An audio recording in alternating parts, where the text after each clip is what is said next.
Our story begins in the Middle Ages, a time when Europe was a mosaic of small kingdoms, duchies and principalities. Meanwhile, to the east, Russia was a nascent state, just beginning to flex its muscles under the rule of the Grand Princes of Moscow. As we move into the 16th century, the Ottoman Empire, a formidable power from the south, began to exert pressure on both Europe and Russia. The battles and alliances formed during this period cast long shadows over the continent's history. Fast forward to the 18th century and we see Russia emerging as a major power. Under the rule of Peter the Great and later Catherine the Great, Russia expanded its territories, often at the expense of its European neighbors.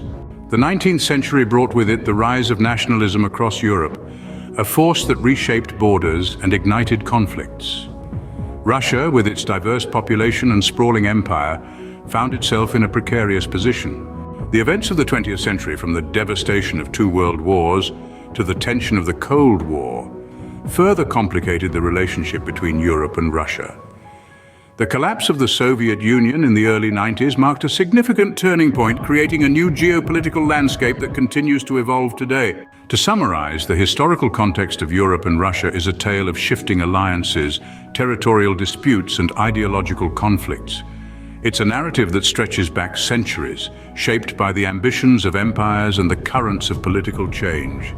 The legacy of this complex history continues to influence the relationship between Europe and Russia in the 21st century.